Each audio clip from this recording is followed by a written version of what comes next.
Minangkabau adalah salah satu etnis terbesar yang ada di Indonesia. Kemanapun kita pergi, pasti kita dapat menemukan orang Minang dari berbagai profesi. Dalam filosofi hidup orang Minang, karatau madang diulu, babungo babua balun. Marantau bujang dahulu, di rumah paguno balun.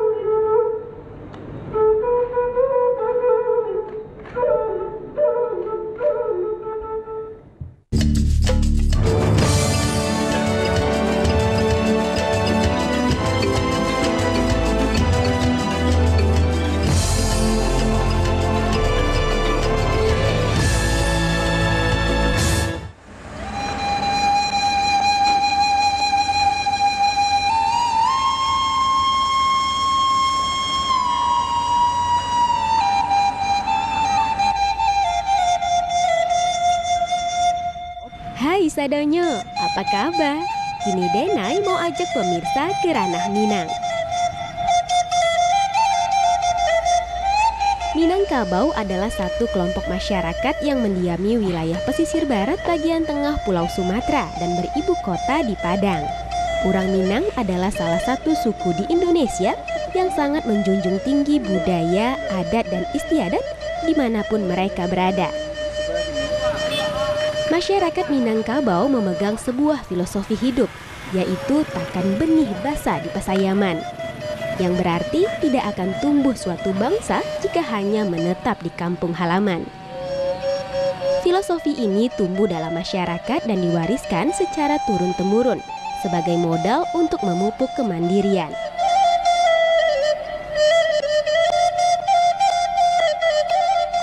Suku Minangkabau adalah salah satu etnis terbesar yang ada di Indonesia. Kemanapun kita pergi, pasti kita dapat menemukan orang Minang dari berbagai profesi, terutama di bidang perdagangan. Hal ini dipengaruhi oleh dua hal, yaitu budaya matrilineal dan juga budaya merantau. Nah, budaya merantau sangat identik dengan kaum lelaki yang sudah menginjak usia dewasa. Dari Jembatan Siti Nurbaya, Kota Padang, tim Potret akan mengajak Anda untuk mengupas budaya merantau lebih dalam.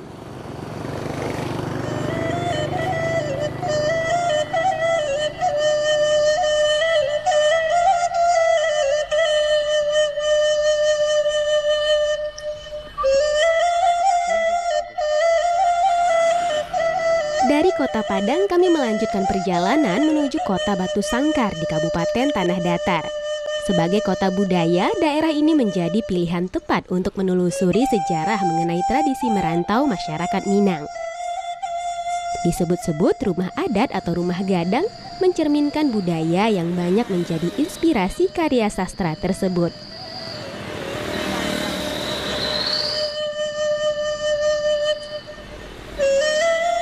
Masyarakat Minangkabau adalah suku yang menganut sistem matrilineal terbesar di dunia. Dalam hal ini, Minangkabau mengenal dua jenis harta pusaka, yaitu harta pusaka tinggi dan rendah. Di mana jenis harta pusaka tinggi atau harta turun-temurun seperti rumah gadang sepenuhnya merupakan hak kaum perempuan. Di dalam rumah, anak laki-laki tidak mendapatkan ruangan, sehingga mereka harus tinggal di surau sebelum berangkat merantau. Nah, seperti rumah gadang Selinduang Bulan ini.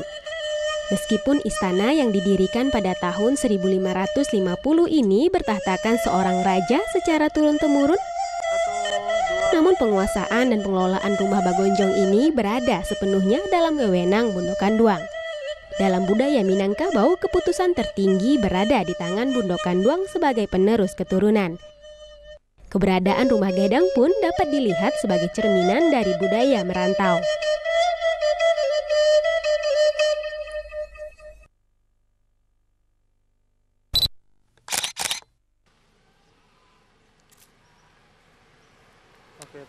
Berdasarkan sensus penduduk tahun 2010, setengah dari total jumlah penduduk Minangkabau yang berjumlah 4,2 juta jiwa berada di perantauan. Fakta ini sungguh menarik dan mendorong kami untuk menggali lebih dalam budaya merantau langsung kepada pemimpin adat tertinggi di Minangkabau, yaitu Raja Pagaruyung. Apa kabar Bapak, sehat? Alhamdulillah. Alhamdulillah. Sehat? Sehat juga Pak, alhamdulillah. Jadi mengenai tradisi merantau orang Minang, bagaimana sih Pak dulu kisahnya sampai tradisi ini hidup di tengah-tengah masyarakat orang Minang? Orang Minang ini dia suku bangsa yang multi etnik. Dia berasal dari berbagai suku bangsa yang ada di dunia. Tapi yang pertama datang ke sini adalah suku bangsa Malay dari lereng Himalaya. Dan sesampai di sini dia menamakan dirinya orang Melayu, Malay kan. Kemudian datang suku bangsa yang lain, ada dari Mongol, dari Hindia Belakang, dari India Putih, Hindia Hitam, Tamil kan. Dari Parsi, dari Arab, dari Afrika, orang Eropa juga ada, orang Yahudi juga ada. Sehingga mereka berkumpul mensepakati suatu budaya baru. Itu yang disebut budaya Minangkabau. Jadi adat budaya Minang ini berasal itu dari adopsi dari kebudayaan lain kan, yang disatu padukan. Sehingga mereka itu mempunyai suatu ciri khas berbeda dengan budaya-budaya lain. Orang Minang karena dia berasal dari berbagai suku bangsa, dia mempunyai jiwa pengembara, jiwa aventurir kan. Itu pula lah salah satu mungkin cikal bakal dari semangat merantau tadi. Yang kedua, dalam filosofi hidup orang Minang, itu ada mamangan adat mengatakan, karatau madang diulu, babungo babua balun. Merantau bujang dahulu, di rumah paguno balun. Artinya, dianjurkan kepada anak-anak muda untuk pergi merantau, meninggalkan kampung halaman, mencari ilmu.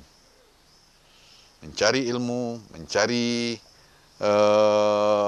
kekayaan, dan setelah berhasil, pulanglah ke kampung halaman, bangun kampung halaman. Ketika anak lelaki diharuskan merantau, maka anak perempuan yang tinggal di rumah harus pula mengembangkan suatu kepandaian. Menenun adalah suatu aktivitas yang melekat pada kaum perempuan di ranah Minang. Kearifan ini kemudian diwariskan sehingga menjadi identitas masyarakat Minangkabau. Nagari Pandai Sike adalah tujuan tim potret berikutnya, suatu tempat yang terkenal sebagai kampung tenun.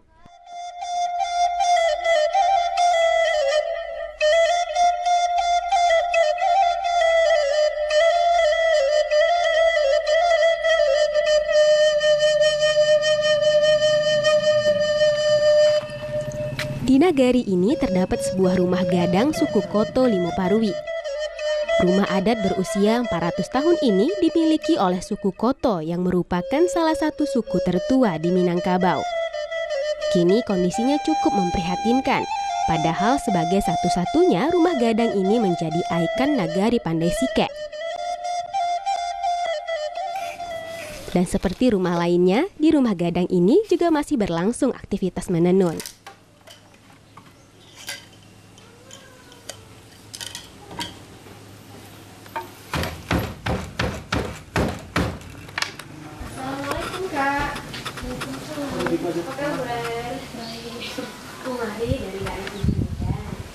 Lagi menenun Kak ya? Iya. Kalau Kakak sendiri belajar menenun ini sejak usia berapa? Sekitar 10 tahun. 10 tahun? Iya. Belajarnya dari siapa Kak? Orang tua. Orang tua ya. Rata-rata anak-anak di sini memang bisa menenun ya? Iya. Apa pendapat Kakak mengenai budaya merantau orang Minang? Menurut saya bagus juga. Iya, untuk apa? Untuk perkembangan dan untuk meningkatkan ekonomi juga bagus. Tapi kalau anak perempuan ini kan seiring majunya zaman gitu kan Kak, pemahaman kita tentang dunia sudah luas gitu kan.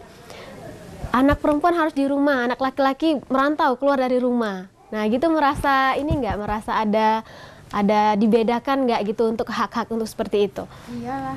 Kenapa? Kurang apa kan anak perempuan jadinya ketinggalan lah dari apa ya, dari pengetahuan aja itu udah ada batasannya kan, yang laki-laki boleh ya di luar, perempuan hanya di rumah aja. Kalau apa nggak apa-apa lah anak perempuan pergi merantau.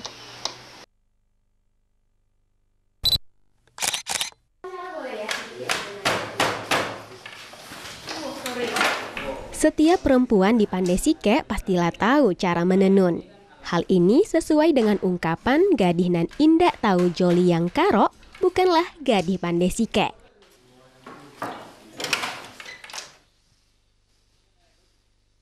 Untuk menguatkan identitasnya sebagai nagari tenun, maka didirikanlah Pusat Inovasi Tenun Pandai Sike. Di tempat ini, masyarakat dapat mengembangkan inovasi berbagai motif kain tenun. Tidak hanya masyarakat lokal, dari luar daerah pun bisa belajar menenun di sini. Selain cara dasar dalam menenun, juga diajarkan berbagai pola pakaian dan jenis kerajinan tangan. Kini, menenun tidak hanya digeluti kaum perempuan saja, tetapi juga diminati oleh kaum lelaki.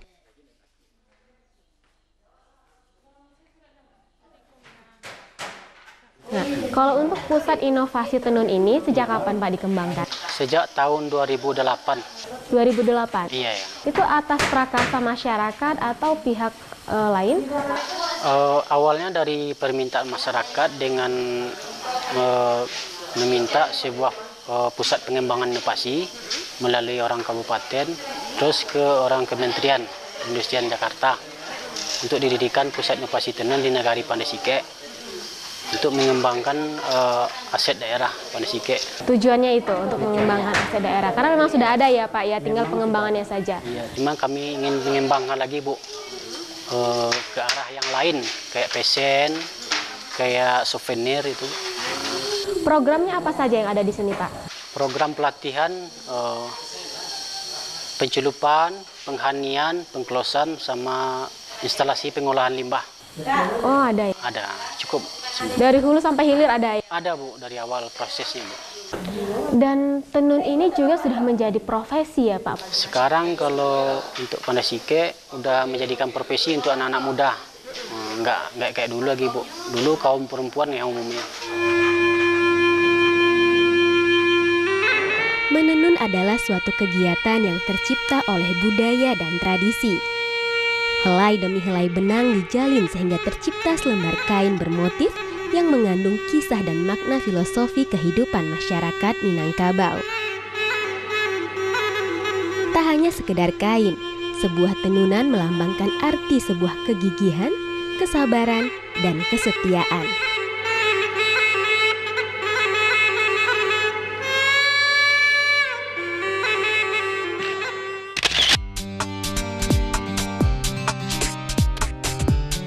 Dari Pandai Sike, sekarang tim potret akan membawa Anda menuju suatu tempat di mana budaya merantau sangat melekat di tengah masyarakatnya. Dikenal sebagai Nagari Atar, kampung ini memiliki sebuah tugu yang melambangkan aktivitas warganya di perantauan.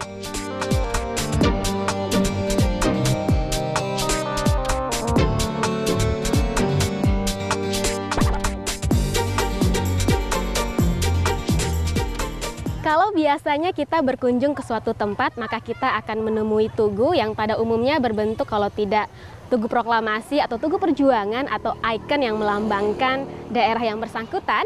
Nah, kali ini tim potret sudah berada di suatu tempat yang memiliki tugu yang sangat unik karena melambangkan profesi dari mayoritas masyarakatnya. Selamat datang, inilah Nagari Fotokopi.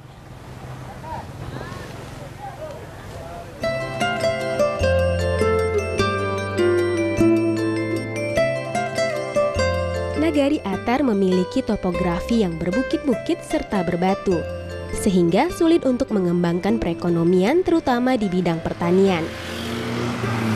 Merantau pun menjadi pilihan utama. Tetapi mengapa di bidang usaha fotokopi ya? Nah, Nagari Atar ini kan dikenal juga sebagai nagari fotokopi nih Pak. Kok bisa sih dikenal demikian? Latar belakang gitu dulu. Pada tahun 70-an ada perantau Atar nih merantau ke Bandung. Tuh. Jadi pertama-tama usahanya di bidang ATK, alat tulis kantor, ditambah stensil penggandaan waktu itu. Baru tahun 1980 barulah membuka usaha fotokopi ini. Di salah satu toko perantau waktu itu Haji Yuskar namanya. Itu sesepuh yang awal pertama ke Bandung. Dengan modal waktu itu dari kampung halaman ke Bandung itu cuman uang sebanyak 27.500. 27.500. Iya, itu modal awalnya. Itu pada tahun 80-an itu barulah buka fotokopi. Tahu setelah dibuka cuma hasilnya baik itu, bagus untuk usaha di perantauan. Jadi Haji Sukar itu menginformasikan, mengabarkan ke kampung halaman yang terkait dulu. Pertama itu diajak saudara, keluarga, sanak famili lah yang terikat dulu. Baru dibuka bersama-sama di perantauan. Jadi kelamaan jadi perantau Atar pergi ke sana. Umumnya usaha fotokopi yang dibuka. Kita tahu cukup berhasil dan sukses. Jumlah total warga kira-kira yang merantau itu ada berapa ya Pak? Kalau dibanding dengan masyarakat Nagari Atar memiliki jumlah penduduk sebanyak 5.000 jiwa. Dan 90% dari total penduduknya yang merantau membuka usaha fotokopi. Para perantau ini mayoritas tersebar di Pulau Jawa dan Sumatera. Meskipun menguasai bisnis fotokopi di perantauan, di Nagari Atar ini justru hanya terdapat satu usaha fotokopi saja. Umumnya setiap rumah tangga memiliki sanak saudara yang bekerja atau membuka fotokopi di perantauan. Misalnya saja Pak Zainir, dirinya mengaku memiliki 20 kerabat di bidang usaha fotokopi. Sekarang mari kita berkunjung ke rumah warga yang semua anaknya membuka usaha fotokopi.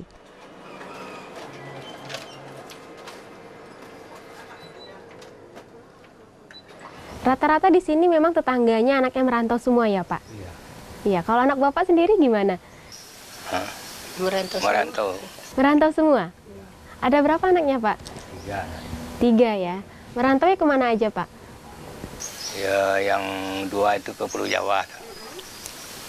Ke Riau. 1 ke Riau. Nah, kata Pak Sekretaris tadi, anaknya Bapak juga 3-tiganya berprofesi sebagai pengusaha fotokopi. Iya. Benar ya Pak ya? Kok bisa sih Pak? Tidak pula sulit-sulit. Boleh cerita dulu gimana Pak sampai bisa buka usaha fotokopi anaknya?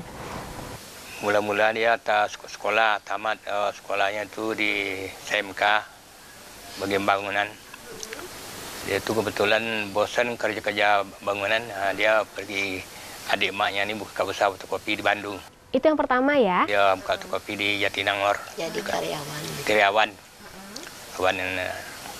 Setelah 6 bulan jadi karyawan, buka sendiri di Bandung. Setelah itu setelah buka sendiri waktu bujangan tidak berhasil. Kalau mau dulu bujangan ya. Ulang buka sekali lagi setelah dia berumah tangga, buka sekali lagi baru mantap berhasil. Baru berhasil setelah berkeluarga.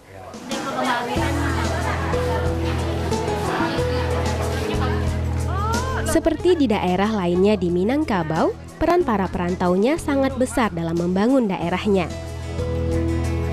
Keberhasilan yang telah diraih tidak hanya dinikmati seorang diri, melainkan ditularkan ke yang lainnya. Mereka juga menyisihkan sedikit hartanya untuk membangun kampung halaman. Luar biasa.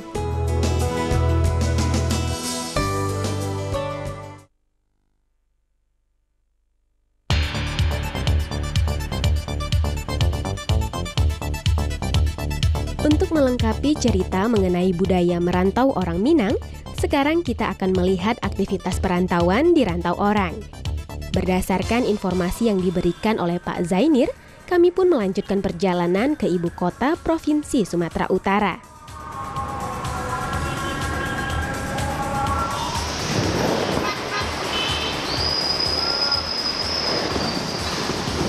Pemirsa, sekarang tim potret sudah berada di kota Medan. Nah, sebagai kota metropolitan terbesar ketiga di Indonesia, daerah ini tentunya menjadi tujuan ideal bagi para perantau yang ingin menjajaki peruntungan di ibu kota. Nah, sebelumnya kita sudah mengulas mengenai budaya merantau di Sumatera Barat. Nah, sekarang kita akan mengunjungi seorang perantau dari Nagari Atar yang juga membuka usaha fotokopi di kota Medan. Seperti apa? Kita akan cari tahu. Yuk ikuti terus perjalanan tim potret.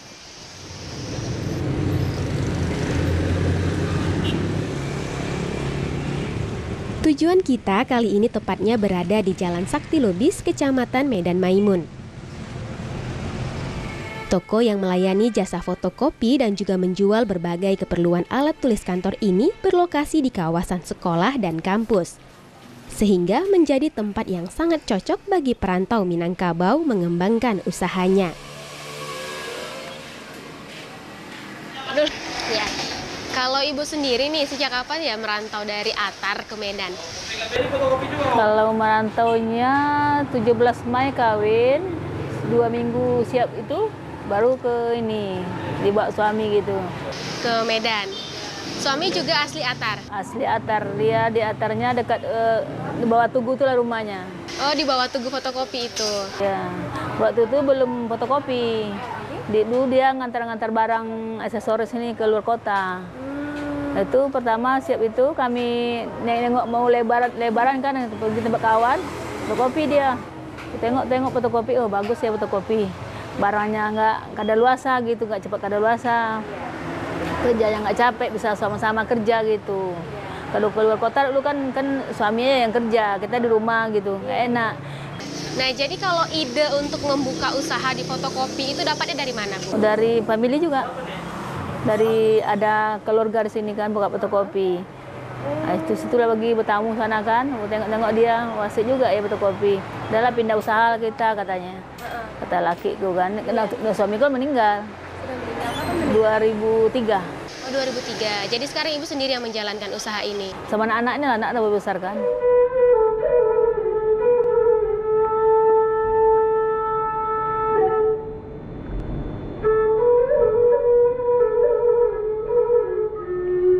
Dalam masyarakat Minangkabau terdapat 3 golongan masyarakat yang disebut Tungku Tigo Sajarangan, Tigo Tali Sapilin, yaitu kelompok Ninik Mama, Alim Ulama, dan Cerdik Pandai.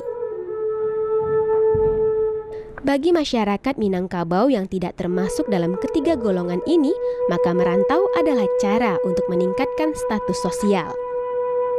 Meski telah sukses di perantauan, tidak membuat mereka lupa akan kampung halaman. Sebab saat tinggi-tinggi tabang bangau, babaliaknyo kakubangan juwo. Sampai jumpa lagi dalam edisi potret selanjutnya. Selalu ingat buka mata, hati, dan telinga, karena ada banyak nilai berharga yang dapat menjadi potret bagi masa depan kita. Sampai jumpa.